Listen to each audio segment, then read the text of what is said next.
What if I told you that one of the things that could be affecting your laser tattoo removal journey isn't the ink or isn't the laser, it's your stress? Did you know that your stress levels could be having an effect on your tattoo removal result? Today, we're going to be diving deep into how your mind, your emotions, and your body are all connected. I'm so excited today to be sat down with Laura Gutierrez. She is a multidimensional emotional fitness coach, a breathwork facilitator, and a vibrational healer.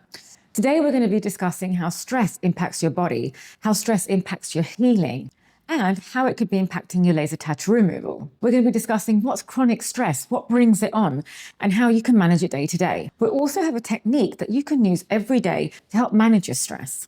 Trust me, if you're new to laser tattoo removal or you're midway through your treatments, what you're about to learn today could completely change your approach.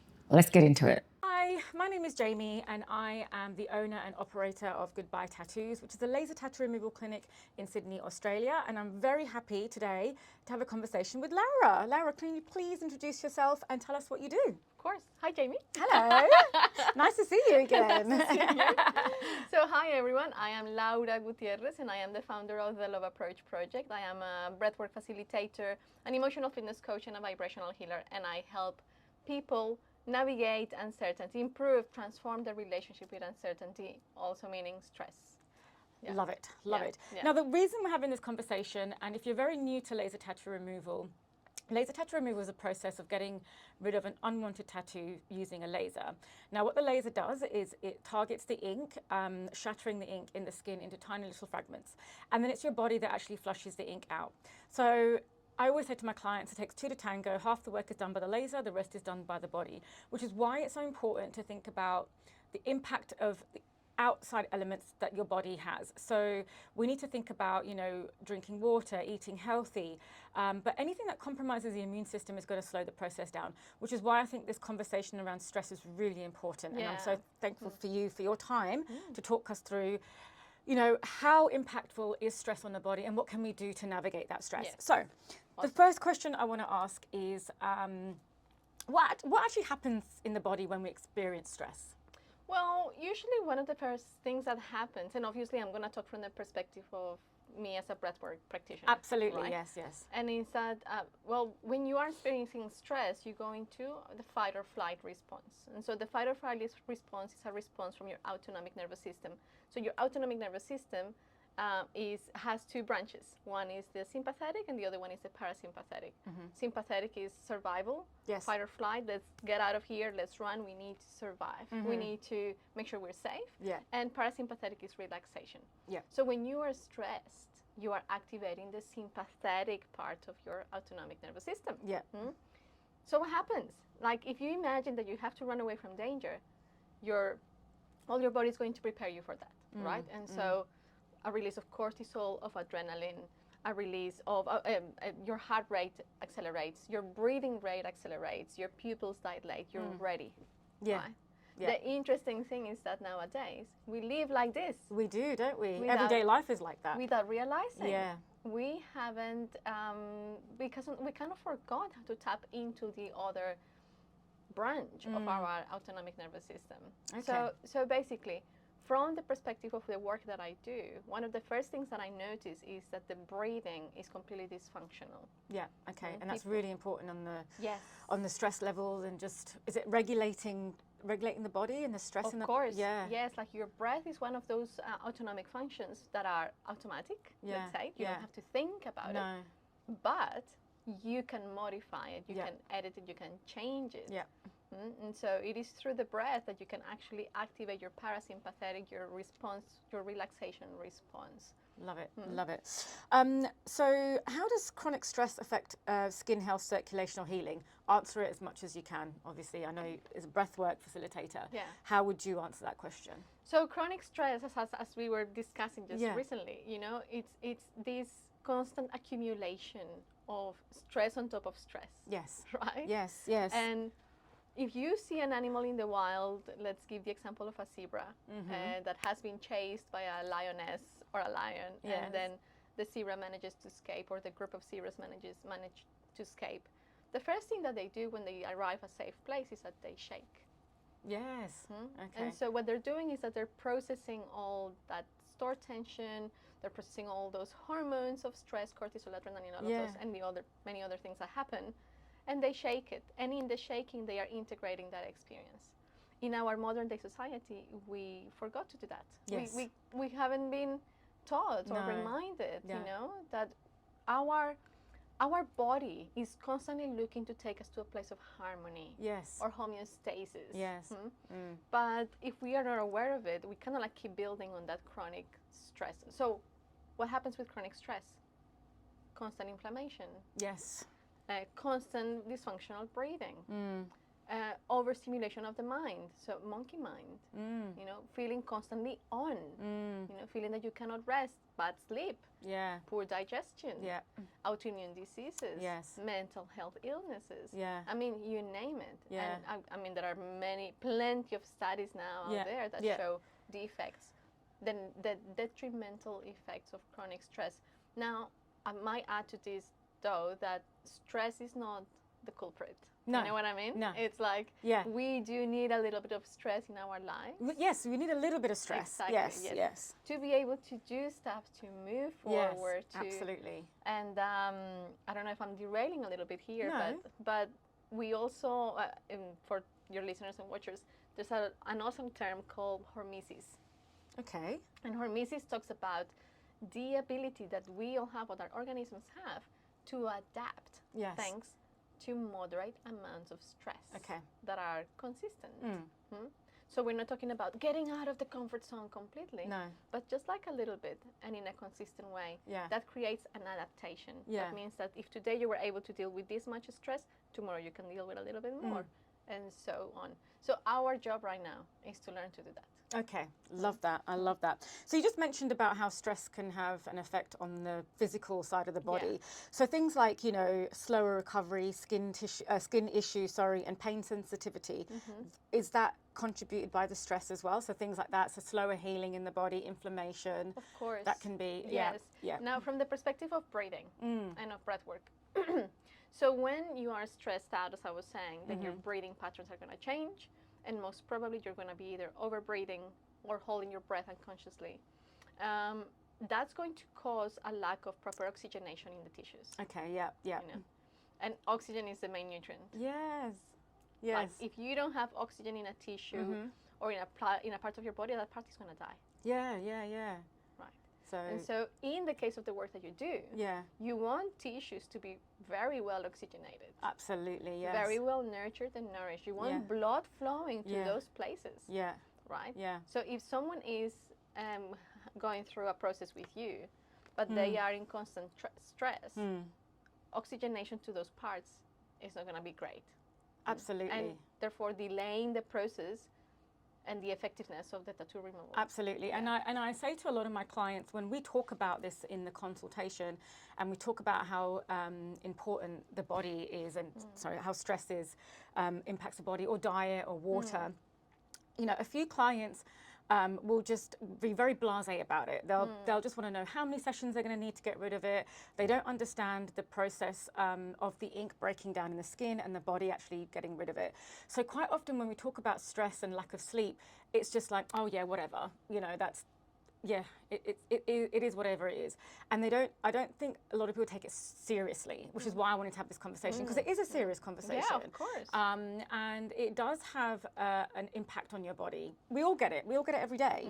So this leads me to my next question. Have you worked with clients who've noticed that their body responding differently to treatments due to stress levels? So your clients, when they come in with chronic stress, have you noticed how the breathing and how your work has impacted their stress levels in everyday life? Like what impact, what changes have you seen in your clients? Well, I mean, the majority of my clients come here because they are stressed out. Yes. So yes, you're doing great work, by the way. Thank you. Yes. No, excellent work. So the first things that we work on is, and the first thing that I look at is, how are they breathing? Are they breathing through their nose, or are they breathing through their mouth? Yes. Are they breathing with their shoulders, or are they actually using their diaphragm? Yes. Things as simple as that. And I mean, I've had a variety of clients, from people that work in the performing arts to people that are CEOs of companies. Yes. Like a very wide range of people that I have worked with. And when they, no matter what field they're in, but when they change how they breathe, they start noticing straight away the benefits of it. Yeah. Because when you change how you breathe, and let's say that the first thing that you're going to do is that you start using your diaphragm. Yeah. That means that your breath is going lower. That means that there's more oxygen in, or air actually, in your lungs. More oxygen in your lungs, then it's going to mean better gas exchange. Yeah. Yeah. Better yeah. gas exchange is going to mean better oxygenation of your tissues. Calmer brain. Yes. Better tolerance to carbon dioxide, which I don't know if you want me to go into this. Yes, please do. Yeah? Briefly, yes, please go into it. So So I think it's important to have this conversation. Yeah, so carbon dioxide is an interesting one. We always talk about oxygen when we talk about breathing. Yeah. Right. And there are oxygen chambers and oxygen, whatever, you name it. But carbon dioxide is key for oxygen to be delivered. Yes. And carbon dioxide basically is produced in our body mainly. We only inhale a little bit of it. Okay. When we are over breathing, when we're breathing too fast because we're stressed out, because we're not breathing using the diaphragm and all of that, or we're mouth breathing as well, we expel or lose a lot of our CO2, Okay. carbon dioxide. Yeah. When we expel a lot of our CO2, that means that the oxygen in your body, it's like, well, how am I going to do this? Yeah. Yeah. You know, the oxygen is carried in your red blood cells. Yeah. And it needs carbon dioxide to be waiting for it Yeah. to do the exchange. Right. If there is no carbon dioxide, there's no exchange. Okay. And therefore, oxygen cannot be delivered to the tissues. You may have lots of oxygen circulating in your blood, So interesting. but not in your tissues. Yes. The other aspect of it, of carbon dioxide, is that carbon dioxide is a relaxant as well. And so when you learn practices to hold your breath consciously, to build those levels of carbon dioxide, to build tolerance to it, you become a more centered and more relaxed person as well. Yes. Love it. Carbon dioxide is also a vasodilator, meaning that it improves circulation, basically. Yes. And so when you become better tolerant to carbon dioxide, you're going to have better circulation as well. Absolutely. Better brain irrigation, you know, like Absolutely. you're going to be more present, more calm. Yes. You know, your prefrontal cortex, so when you're stressed out, the front part of your brain kind of like shuts down a little bit.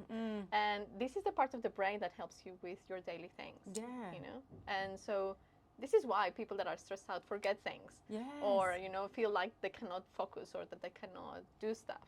Because they've, that makes so much sense. And so going back to carbon dioxide, it's going back to the things that I do with my clients, right? So when they make a change, they start breathing better, meaning they start getting a better way, basically better intake of air. Yes. And also less expelling of their CO2. Okay. Okay. That creates a beautiful balance, harmony. And that's what we want. Them. Exactly. Exactly. So going back to your question.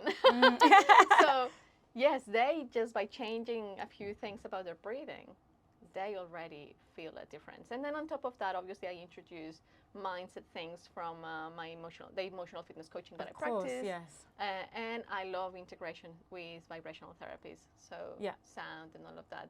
So important, isn't it? Yeah, it's powerful. Yeah. No, so powerful. So another question I've got, and I think a lot of people at home might be asking this. Great breath work, we'll do it, we'll implement it into our lives, but I'm just too busy. I don't have time. Yes. What advice would you give to people that don't have a lot of time? Yeah. What kind of little tricks and tips can you teach them to improve their breath work? Yes. So for people to improve their breathing, all they need is their intention. Really. Yeah. Like you breathe every day. Yes, Every moment of it's the so day. true. And so it's more about becoming conscious, becoming very aware. So are you breathing through the nose? You know, and I mean like even just us having this conversation, I can already tell what your breathing patterns are. Oh, wow. You know? Okay. What are my breathing patterns? You breathe a lot through your mouth. Oh, there you go. You know. And I love it. And interestingly enough, I mean, we do it. Yeah. You know, I was a heavy mouth breather Yeah. for all my life until I learned about this. So I make a conscious effort of trying to inhale always through my nose. Okay. And especially when you're talking a lot, you're expelling a lot of your CO2. Yes. So basically, what you need to do is to become more conscious. Am I breathing through the nose? Am I using my shoulders and all the accessory muscles here when I'm breathing? Or am I using the diaphragm? Okay. Just by doing that. But if you want to have like a 5-minute practice a day, I would suggest do something like humming, you know? I love that. Yes, yes. I've listened to podcasts in the past where, neuroscientists have said like humming has such an effect on, on the body. So yeah, I love that. Yeah. So what kind of humming would you suggest? Well, I mean, humming, you can, if you are into ohms and all of that, amazing. Yes. But otherwise, just like humming, like literally closing your lips. You can have your teeth touching, but not necessarily, because it could feel very intense. Yeah. But just, you take a couple of breaths in and out, close your mouth, and then it's like like M's, right? There's a beautiful book called The Humming Effect by Jonathan Goldman. Highly recommend it. Okay, we'll put a link in the description. Yes. And you get like many benefits from an exercise like that one. Not only you can do it wherever you are, where you're driving, you're having a shower, cooking, playing with your kids, whatever. You know? But you're gonna get the benefits of activation and stimulation of your vagus nerve. Yeah. Which is the basically the director of your parasympathetic response, meaning relaxation, digestion, healing. Yeah.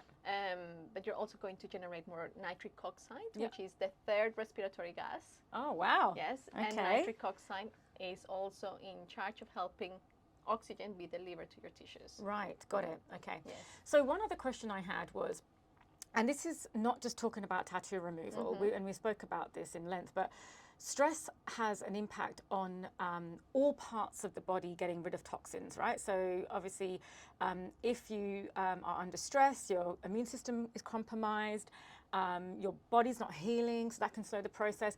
But not just tattoo removal, because I'm sure there's a lot of people out there that want to know how that can impact their general health. So yeah, managing stress and getting a lot of sleep and letting the body heal, it's very important, isn't it? Of course, yeah. I mean, 100%. Yeah. The thing is that I would say the biggest issue is that we have become unaware, kind of like desensitized to when we are experiencing stress. Yeah, yeah. So I would say that the best thing that we can do is take responsibility for that. Absolutely, and start noticing, okay, what are the triggers for me? Is it traffic? Is it difficult conversations?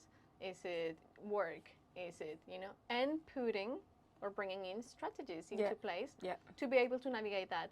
Because we cannot avoid stress. No. Stress is a part of our daily life. Yeah, exactly, right? yeah. And we need a little bit of stress, like you said. Yeah. Exactly. So it's more about how am I going to navigate this? And this is why I do the work that I do.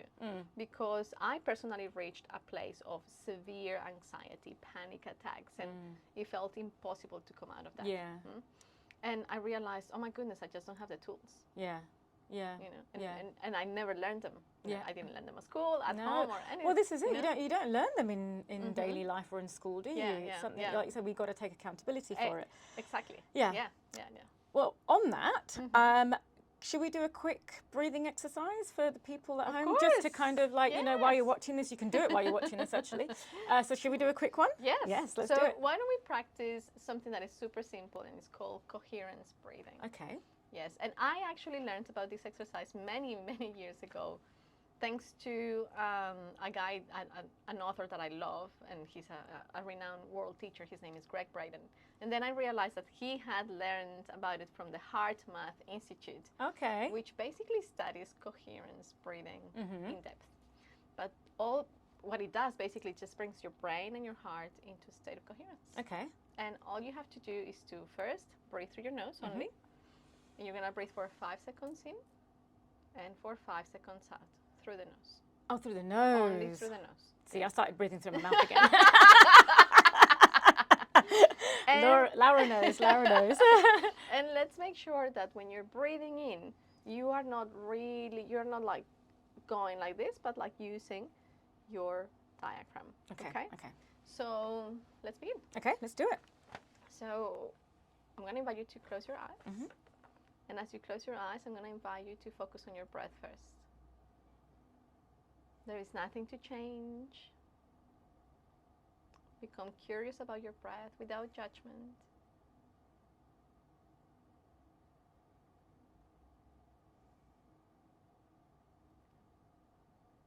And very shortly, we are going to breathe together for 5 seconds in and 5 seconds out.